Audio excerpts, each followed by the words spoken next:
बिस्मिल्लाहिर्रहमानिर्रहीम। Chapter number 4, class first year physics. आज हम इसका स्टार्ट लेंगे वर्क एंड एनर्जी। तो इसमें पहला टॉपिक है आपके पास वर्क। वर्क आपके पास डॉट प्रोडक्ट है फोर्स एंड डिस्प्लेसमेंट का। इससे पहले चैप्टर में मैंने डॉट प्रोडक्ट का जिक्र किया था कि जब भी हम दो वेक्टर्स को आपस में ज़रब करेंगे, अगर उसका आंसर आपके पास स्केलर आ गया तो इसका मतलब ये आपके पास क्या है, डॉट प्रोडक्ट है। ठीक है,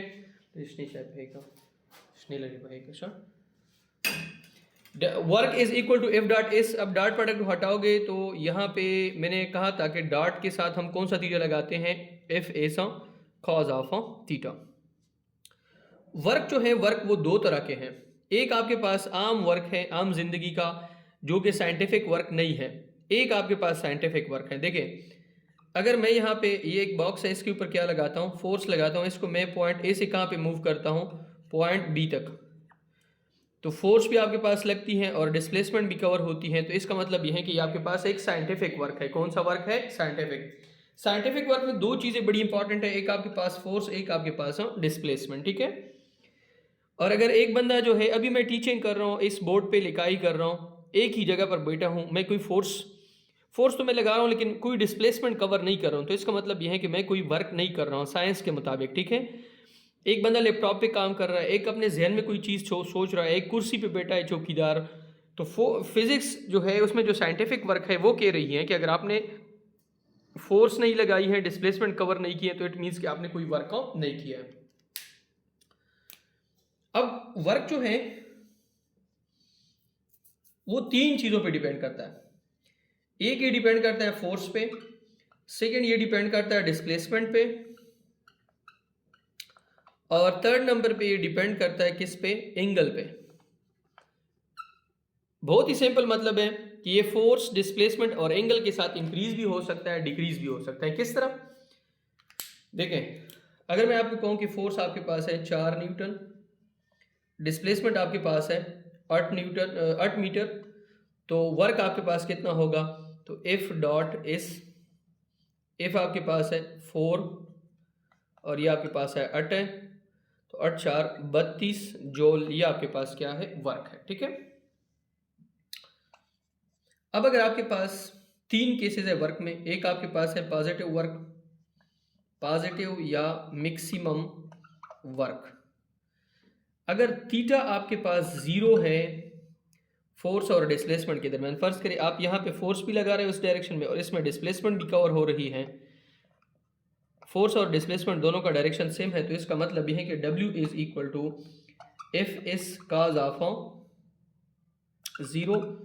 तो ये काज 0 यहाँ पे लिख लें, काज 0 आपके पास 1 के बराबर आ रहा है, तो एफ एस ज़रबे 1, तो इसका मतलब यह है कि यहाँ पे वर्क पॉजिटिव भी आ रहा है, मैक्सिमम भी है। W is equal to F S. अगर आप फॉर एग्जांपल एक गाड़ी में बैठे हैं, इस तरह गाड़ी में बैठे हैं, गाड़ी का डिस्प्लेसमेंट इस डायरेक्शन में है, आपके ऊपर वेट फोर्स भी डाउनवर्ड है, नॉर्मल फोर्स अपवर्ड है। अगर मैं वेट और नॉर्मल की बात करूं, this is force, this is normal force ऊपर की तरफ, this is weight force, this is displacement, तो इनके दरमियान आपके पास एंगल कितना है, 90। तो इसका मतलब यह है कि इस केस में आपके पास कोई भी वर्क नहीं हो रहा है, ना बॉडी नीचे जा रही है ना बॉडी ऊपर जा रही है, बॉडी तो इस डायरेक्शन में जा रही है, तो इफ इस कॉज ऑफ 90, तो ये आपके पास क्या होगा, 0। काज 90 आपके पास बराबर है किसके, 0 के। थर्ड केस, ये केस आपके पास 0 वर्क का केस है। ठीक है, पहला केस मैंने आपको बताया है पॉजिटिव वर्क का है, सेकेंड केस मैंने बताया 0 वर्क का है। अब आपके पास थर्ड केस है, फर्ज करिए आपके पास एक स्लोप है, फोर्स यहाँ पे नीचे लग रही है, डिस्प्लेसमेंट फॉर एग्जांपल ऊपर है, दोनों के दरमियान 180 का एंगल है, तो ये आपके पास नेगेटिव वर्क है। W is equal to F S cos of 180, तो W is equal to F S cos 180 बराबर है -1 के, तो इस केस में आपके पास वर्क क्या होगा, नेगेटिव। तो तीन केसेस मैंने बता दिए, तीनों MCQs हैं। फोर्स आपके पास 0 कब होगा, जब आपके पास वर्क आपके पास 0 कब होगा, तीनों मैं अभी डायग्राम के जरिए समझाता हूँ।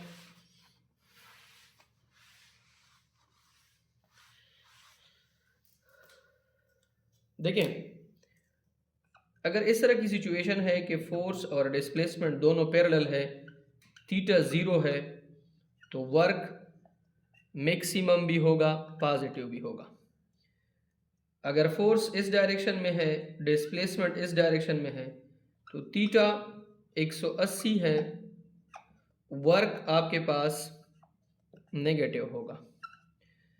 अगर फोर्स यहाँ इस तरह है और डिस्प्लेसमेंट इस तरह है, तो फिर थीटा आपके पास 90 है, तो इस केस में वर्क आपके पास क्या होगा, 0 होगा। ठीक है, मेरी बात समझ में आ गई है? तो ये तीनों आपके पास क्या है, एमसीक्यूज है। अच्छा, वर्क जो है वो आप दो तरीकों से कर सकते हो। एक है work done by constant force.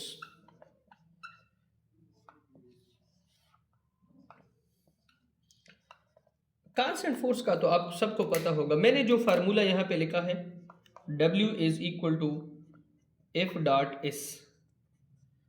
अगर मैं आपको कहूँ, फर्ज करें कि ये मेरे पास एक ब्लॉक है, इस पे मैं फोर्स लगा रहा हूँ 4 न्यूटन का, और ये 4 मीटर आगे जा रहा है, फिर 4 न्यूटन, फिर आगे 4 मीटर, और डायरेक्शन भी सेम है। तो इसका मतलब ये है कि यहाँ पे जो फोर्स है उसका मैग्नीट्यूड आपके पास क्या है, कांस्टेंट है, और इसकी डायरेक्शन भी आपके पास क्या है, सेम है। तो ये आपके पास वर्क डन है bye constant of force.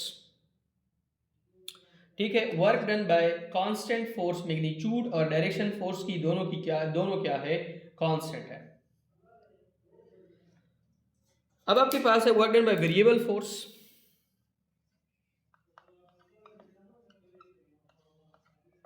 Work done by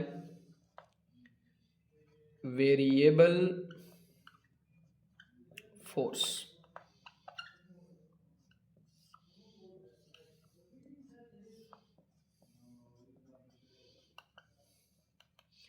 अब इसको केस को थोड़ा अंडरस्टैंड कर लें। फर्ज करें ये आपके पास एक रॉकेट है जो ज़मीन से ऊपर जा रहा है। एक रॉकेट है जो ज़मीन से ऊपर जा रहा है। इस रॉकेट का मास है m1 और इस अर्थ का मास है m2। इन दोनों के दरमियान जो फासला है उसको हमने r लिया है। तो लॉ ऑफ यूनिवर्सल ग्रेविटेशन के मुताबिक F is equal to Gm1 m2 divided by r square. यहाँ पे फोर्स जो है वो इन्वर्सली प्रोपोर्शनल है किसके, r स्क्वायर के। तो इसका मतलब ये है कि यहाँ पे फोर्स जो है वो कांस्टेंट नहीं है, मेरे बनी फोर्स जो है वो आपके पास कांस्टेंट नहीं है। ठीक है, इसमें फोर्स कांस्टेंट है, इसमें फोर्स कांस्टेंट नहीं। यहाँ पे work done by constant force है, यहाँ पे work done by variable force है। वर्क डन अगेंस्ट ग्रेविटी यहाँ पे वेरिएबल फोर्स है।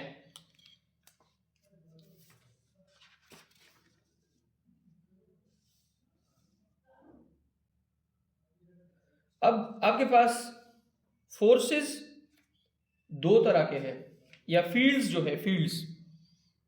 अब मैं थोड़ा फोर्स एक समझाता हूं।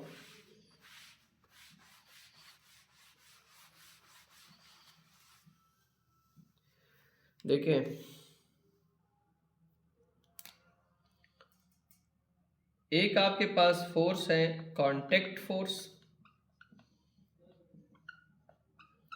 ये मार्कर पे अभी मैं लिखाई कर रहा हूं, ये कांटेक्ट फोर्स है। कांटेक्ट फोर्स के लिए फिजिकल कांटेक्ट जरूरी है, फिजिकल कांटेक्ट। जैसे कि फ्रिक्शन फोर्स कांटेक्ट फोर्स है, फ्रिक्शन फोर्स, टेंशन फोर्स, ये सारे आपके पास कौन से फोर्सेस हैं, कांटेक्ट फोर्सेस है।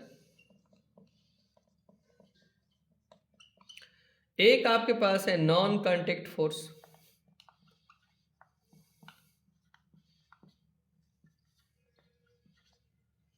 देखें, इलेक्ट्रिक फोर्स, दो चार्जेस के दरमियान जो फोर्स है वो नॉन कांटेक्ट है। मैग्नेटिक फोर्स, दो मैग्नेट के दरमियान जो फोर्स है वो भी नॉन कांटेक्ट फोर्स है। ग्रेविटेशनल फोर्स, ये भी आपके पास नॉन कांटेक्ट फोर्स है, ठीक है। मतलब इसमें कोई फिजिकल कांटेक्ट जरूरी नहीं है, ठीक है। अब आपके पास फील्ड्स जो है, फील्ड वर्क डन की हमने बात की थी ना। अब दो तरह के आपके पास फोर्सेस है और फील्ड्स भी है। एक है कंजर्वेटिव फोर्सेस, कंजर्वेटिव फोर्सेस या फील्ड्स। फोर्सेस की जगह पे आप फील्ड्स भी लिख सकते हैं। देखिए यहां पे मैंने लिखा है इलेक्ट्रिक फोर्स, फिर मैंने लिखी है ग्रेविटेशनल फोर्स,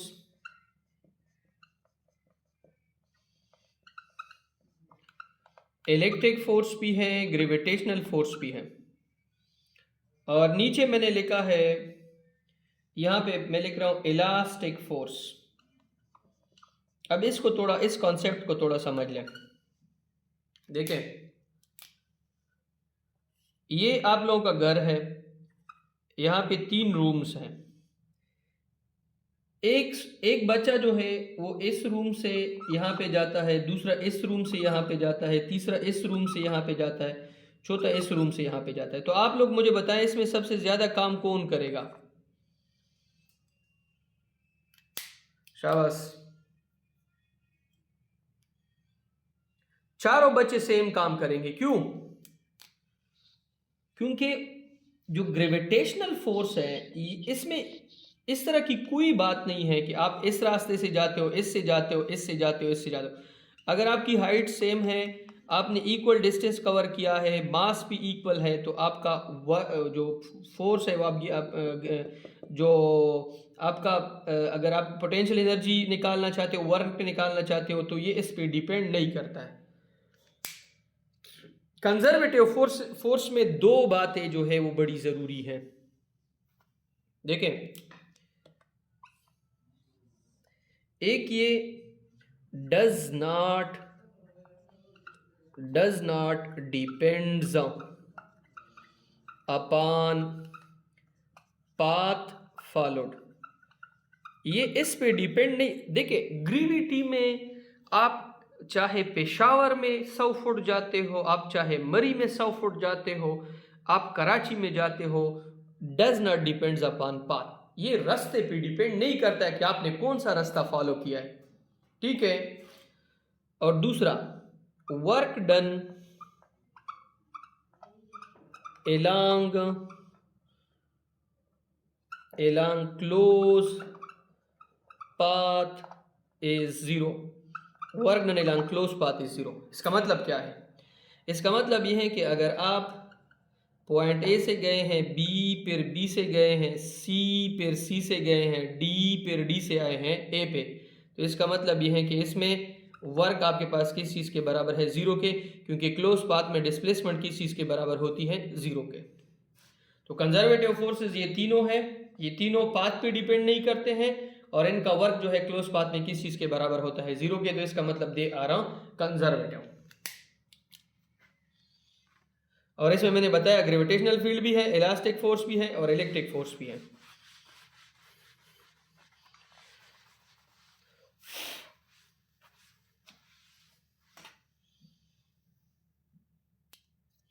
अब इसके बाद आपके पास है नॉन कंजर्वेटिव।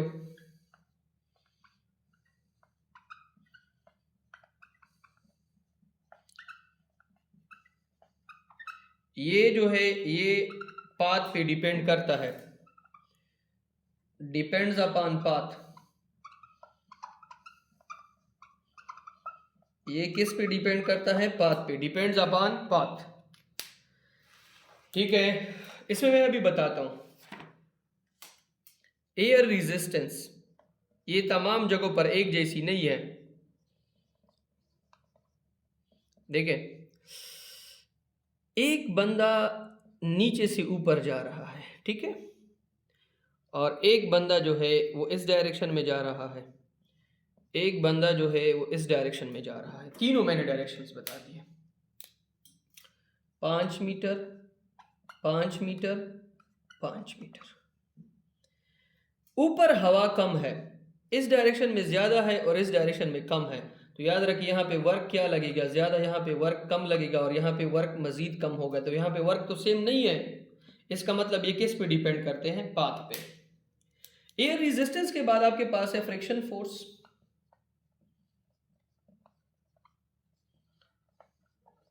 फॉर एग्जाम्पल आपका स्कूल जो है वो इस पक्के रोड पर है, कलसूम का स्कूल इस कच्चे रोड पर है, और मेरा स्कूल जो है वो बिल्कुल पहाड़ में है। सबके लिए यहाँ पे 10 मीटर का फासला है, यहाँ पर भी 10 मीटर का फासला है, यहाँ पर भी 10 मीटर का फासला है। तो इसमें कौन सबसे ज़्यादा वर्क करेगा, मैं करूँगा। फिर कौन करेगी, कलसूम। फिर आपका काम जो है वो बहुत कम हो गया। तो इसका मतलब यह है कि वर्क जो है यहाँ पे पाथ पे डिपेंड करता है, पाथ पे डिपेंड करता है। क्यों करता है, क्योंकि फ्रिक्शन फोर्स जो है वो जितनी सरफेस रफ होगी उतना फ्रिक्शन फोर्स जो है वो आपके पास क्या होगा, ज्यादा।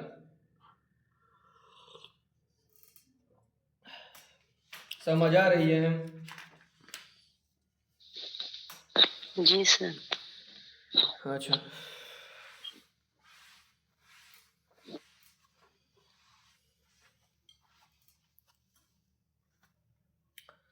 अब आपके पास है पावर।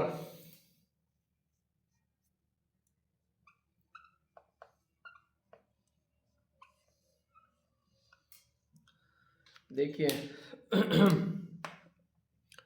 आपके पास ये एक फुटबॉल है, आप इस फुटबॉल को किक करती है, फुटबॉल यहां से यहां पे जाता है,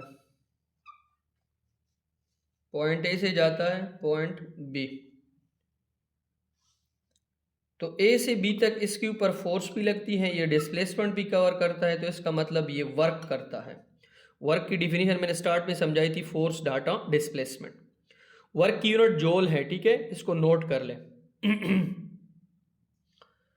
फोर्स लगता है, डिस्प्लेसमेंट कवर होती है, इसका मतलब वर्क होता है, और टाइम भी लगता है। आप कितने टाइम में कितना काम करते हो, ये आपकी क्या है, पावर है। ये आपकी क्या है, पावर है। पावर का मतलब क्या है, पावर का मतलब है work done per unit of time, या पावर का मतलब है energy per unit of time, energy per unit of time. इसको हम क्या कहते हैं, इसको हम कहते हैं पावर। अगर वर्क निकालना चाहते हैं या energy, E is equal to PT, T को यहाँ पे मल्टीप्लाई कर लें तो ये एनर्जी की इक्वेशन है। तो P is equal to work, तो अभी हमने निकाला था F dot S divided by T।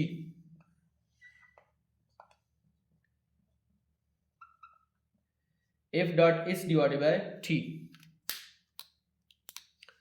S by T आपके पास V बराबर है किसके, S डिवाइडेड बाय T के। V बराबर है किसके, S डिवाइडेड बाय T के। ये S by T distance divide by time हमें क्या देगा, स्पीड या वेलोसिटी।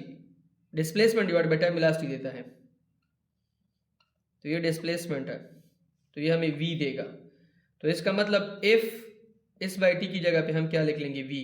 तो पावर की एक और डिफिनीशन भी आ गई, और वो डिफिनीशन है कि फोर्स अगर वेलोसिटी को हम आपस में ज़रब करेंगे तो ये भी हमें क्या देगा, पावर देगा।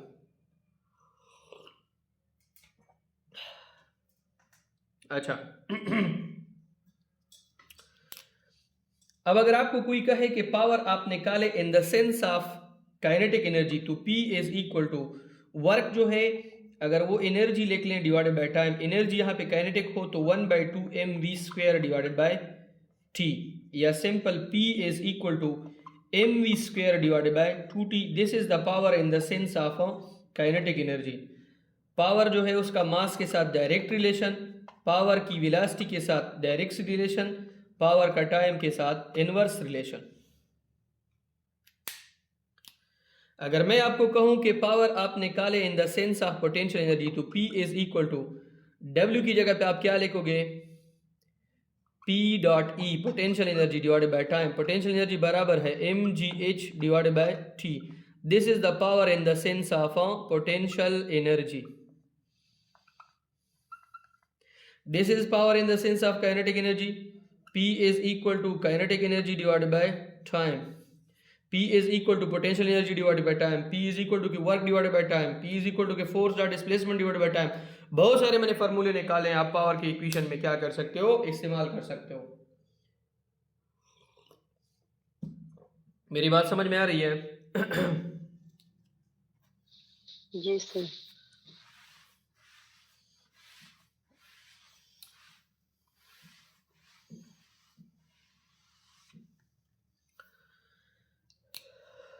अब आपके पास यूनिट ऑफ पावर है.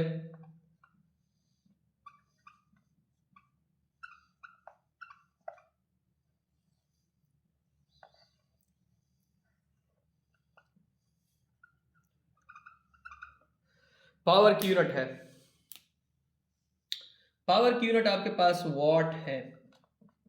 वर्क की यूनिट जूल है. टाइम की यूनिट है सेकंड. तो वाट बराबर है जूल पर सेकंड के. 1 वाट पावर कब होगा? जब 1 जूल का वर्क होगा 1 सेकंड में, तो आपके पास वर्क क्या होगा, पावर क्या होगा, 1 वाट. पावर की दूसरी यूनिट है किलो वाट. किलो वाट बराबर होती है 1000 वाट के 10 की पावर 3 वाट के. इसके बाद पावर की यूनिट है मेगावाट. मेगावाट बराबर होती है 10 की पावर 6 वाट. पावर की एक स्पेशल यूनिट है हार्स पावर. तो 1 हार्स पावर बराबर होती है 746 वाट. ये सारे MCQs हैं. 1 हार्स पावर 746 वाट, 1 मेगावाट 10 की पावर 3 वाट, 1 किलोवाट 10 की पावर 6 और 10 की पावर 3 वाट. और पावर की एक एनर्जी की कमर्शियल यूनिट है जिसको हम BOT भी कहते हैं. BOT board of trade unit, वो है किलो वाट आवर. ये कितनी होती हैं? किलो में कितने होते हैं? 1000. वाट लिखो. आवर में कितने सेकंड होते हैं? 3600. जब आप इनको ज़रब करोगे तो किलो वाट आवर आपके पास आएगा. इनके साथ ज़रब करोगे इनसे आएगा 3.6 ज़रब 10 की पावर 6 जूल या 3.6 मेगा जूल. ठीक है. This is the board of trade unit. Mega joule में भी लिख सकते हो, 3,60,000 भी लिख सकते हो, 3.6 का 10 की पावर 6 भी लिख सकते हो. But this is not unit of power, this is the unit of energy.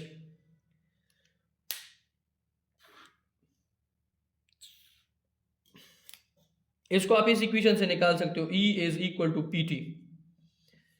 Power दिया गया है किलोवाट आवर, टाइम दिया गया है 3600 सेकेंड. ठीक है.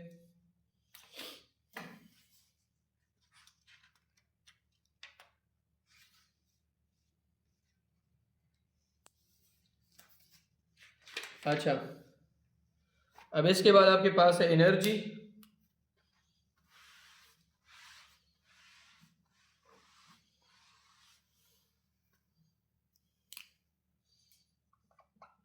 एनर्जी कहते हैं ability of a body to do work is called energy. Energy में फिर दो तरह के हैं. एक है काइनेटिक एनर्जी और एक है पोटेंशियल एनर्जी. काइनेटिक एनर्जी आपके पास बराबर है 1/2 mv². पोटेंशियल एनर्जी आपके पास बराबर है mgh. एक बॉडी जो है वो ज़मीन पर जा रही है पॉइंट A से पॉइंट B, मतलब हरकत कर रही है, हर की तवानाई. तो वो एनर्जी जो किसी भी बॉडी के साथ होती है जब वो हरकत करती है.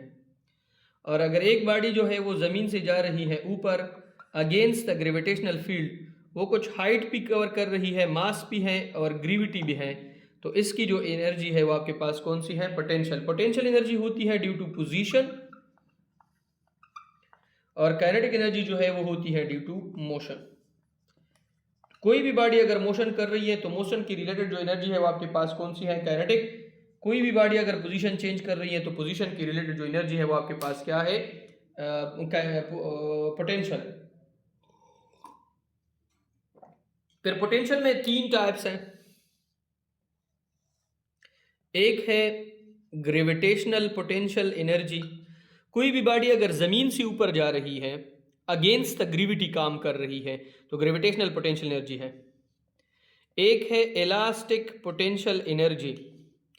अगर फॉर एग्जांपल आपके पास ये एक चार्ज है, दूसरा एक चार्ज है, आप पॉजिटिव को पॉजिटिव के करीब लेके आ रहे हो, तो इस केस में ये पॉजिटिव उसको रिपेल करेगा. आप इसके ऊपर मजीद वर्क करोगे, वो इसमें स्टोर होगा in the form of energy which is elastic potential energy. याद रखें, यहाँ पे आप अगर किसी जिस्म को ऊपर, इस पेन को मैं ऊपर लेके आ रहा हूँ तो ज़मीन तो नीचे खींच रही है ना, तो इसका मतलब मैं इसके ऊपर कुछ वर्क कर रहा हूँ अगेंस्ट द ग्रेविटी, वो उसमें स्टोर हो रहा है in the form of energy, this is called a potential energy. अगर आप चार्ज के अगेंस्ट जा रहे हो तो इसे इलेक्ट्रिक पोटेंशियल एनर्जी। अब इसके बाद है इलास्टिक पोटेंशियल एनर्जी, ये इलेक्ट्रिक पोटेंशियल एनर्जी है, this is elastic potential energy. आपके पास एक स्प्रिंग है, वो इस तरह पहले से मौजूद है, आप इसको स्ट्रेच कर रहे हो तो इसमें कौन सी एनर्जी स्टोर हो रही है, इलास्टिक पोटेंशियल एनर्जी। कंप्रेस कर रहे हो तो फिर भी कौन सी एनर्जी स्टोर हो रही है, इलास्टिक पोटेंशियल। जो भी बॉडी अगर इलास्टिक है उसमें जो एनर्जी स्टोर होगी वो आपके पास क्या होगी, इलास्टिक पोटेंशियल एनर्जी।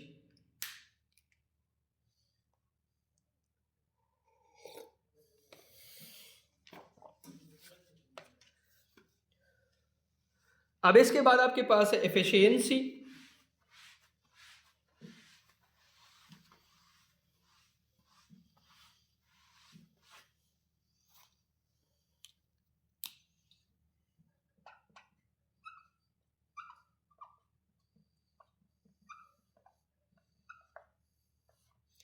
एफिशिएंसी कहते हैं कारकर्दगी को।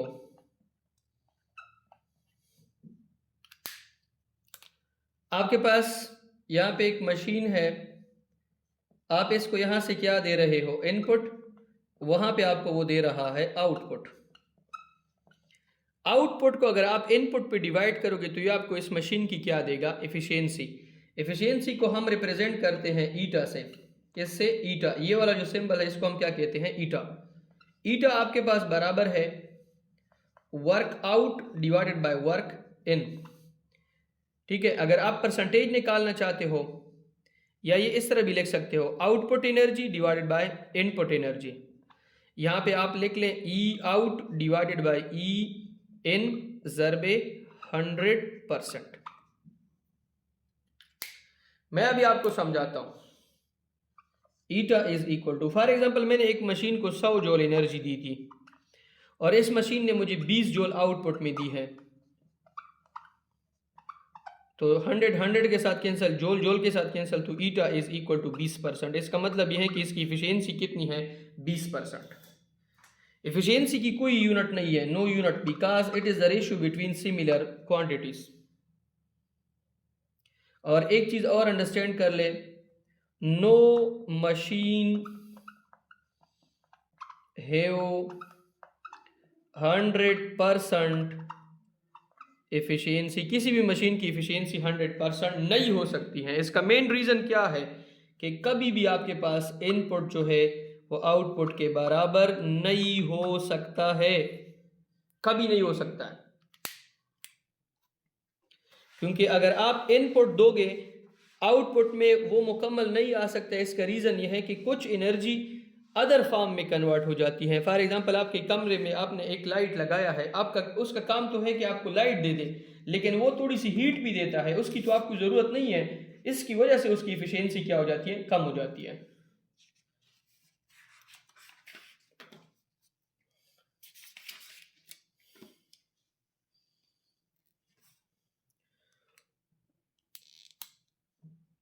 एनर्जी के जो रिसोर्सेज हैं,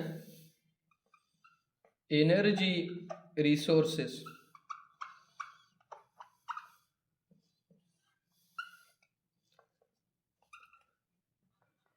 एनर्जी के दो रिसोर्सेज है, एक आपके पास है रिन्यूएबल, एक आपके पास है नॉन रिन्यूएबल।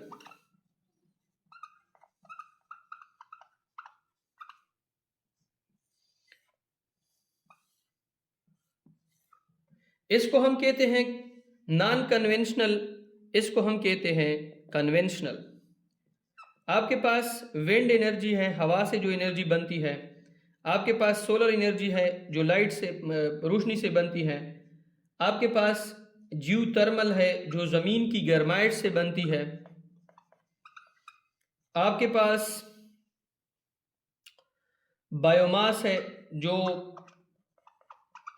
इंसान, जानवर या ये जो दरख्त है उनका जो फुजला है उनसे बनते हैं। फॉर एग्जांपल एनिमल के जो डंग है, डंग, उनसे एक गैस बनती है, ये बायोमास में आता है। देखिए हवा की जो एनर्जी है हमेशा रहेगी, हर वो एनर्जी जो हमेशा मौजूद होगी, जो रिसाइकल होगी, जो कभी ख़त्म ना होगी, वो आपके पास रिन्यूएबल होगी।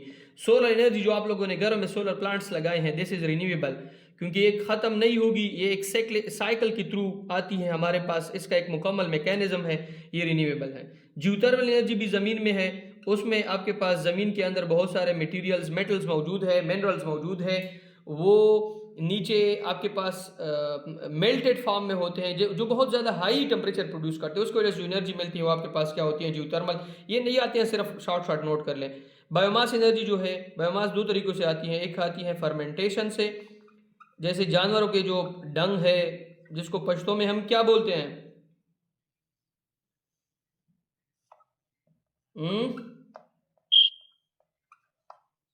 गोबर।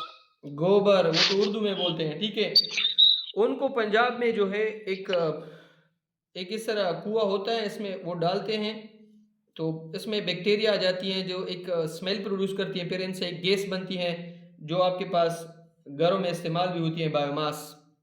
बर्निंग, अगर फॉर एग्जांपल इंसान जो है रोज़ाना के हिसाब से जो चीज़ें फेंकते हैं उसको आप इकट्ठा कर लें, ये बायोमास हैं जो फ्यूल है, उसको फिर आप बर्न कर लें, उनसे आप स्टीम टरबाइन के ज़रिए एनर्जी जो है प्रोड्यूस कर सकते हैं।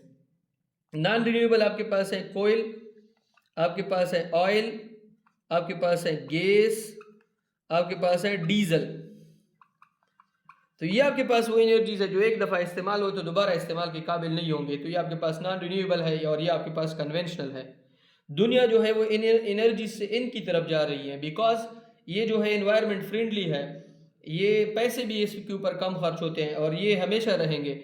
ये जो है 100 साल या 80 साल में तकरीबन ख़त्म हो जाएंगे। ये जो रिसोर्सेज है ये माहौल को भी बहुत ज़्यादा गंदा करते हैं, कार्बन डाइऑक्साइड रिलीज़ करते हैं, टेम्परेचर को भी इंक्रीज़ कर लेते हैं। They are not good, they are good, so come towards this, not toward this.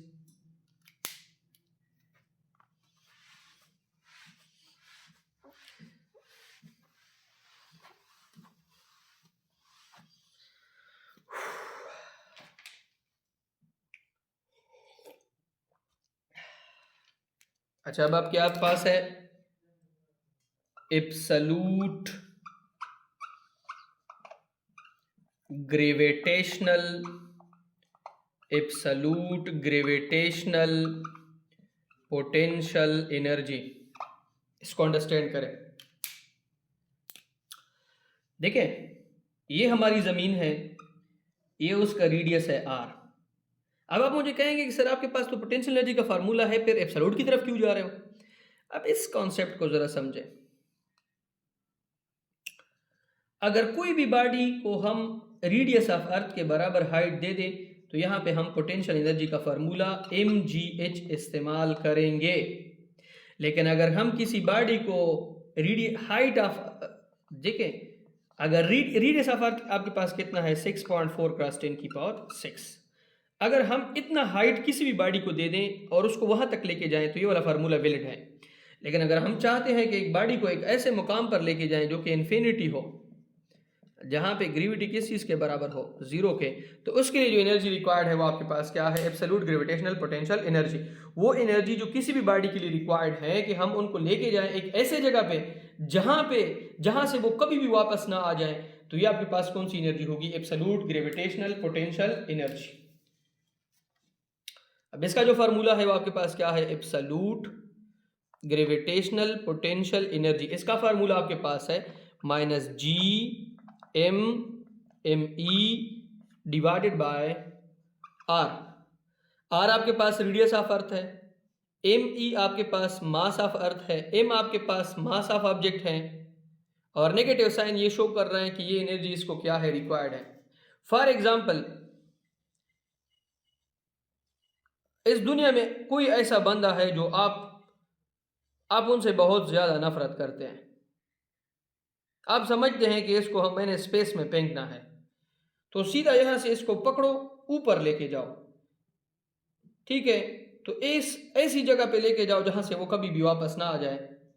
तो अर्थ का मास me है, उसका मास mo है, और यहाँ पे अर्थ का रेडियस क्या है, r है। नेगेटिव से साइन ये शो कर रहा है कि इसको आपने कितनी एनर्जी देनी है ताकि इसको आप कहाँ पे पहुँचाए, वहाँ पे आप पहुँचा सके।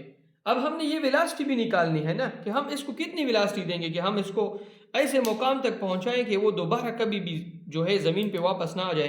तो इसके लिए हम जो वेलोसिटी इस्तेमाल करेंगे वो आपके पास होगी एस्केप वेलोसिटी। एस्केप का मतलब क्या है? एस्केप का मतलब ये है कि छूट जाना, कि मतलब आप उसको वो वेलोसिटी दे दें, the minimum velocity required to move the object from earth gravitational field to a place where is no field। वो वेलोसिटी जो हम किसी भी ऑब्जेक्ट को दे दें उसको एक ऐसे मुकाम पे पहुंचाए जहां पे उसको दोबारा वापस लेके आना नामुमकिन हो, ग्रेविटी वहां पे जीरो हो, तो ये आपके पास एब्सोल्यूट ग्रेविटेशनल पोटेंशियल एनर्जी है। और जो वेलोसिटी रिक्वायर्ड है वो आपके पास एस्केप वेलोसिटी, और इसका फार्मूला है v is equal to 2gh, sorry 2gh की जगह पे आप यहां पे r लिख लें। r ग्रेविटी आपके पास है 9.8, रेडियस मैंने आपको ऑलरेडी दिया है 6.4। अगर आप इन दोनों को अंडर रूट में बंद कर ले और ज़रब कर ले, इनसे आता है 11.2 किलोमीटर पर सेकेंड, 11.2 किलोमीटर पर सेकेंड। इसका एक फार्मूला ये भी है, v is equal to 2gm divided by r square. इसमें r आपके पास रेडियस ऑफ अर्थ है, m आपके पास मास ऑफ अर्थ है, g आपके पास ग्रेविटेशनल कांस्टेंट है, उसकी वैल्यू है 6.67 क्रॉस 10 की power minus 11 newton dot metre square divided by kg square. And this is the end of chapter number 4।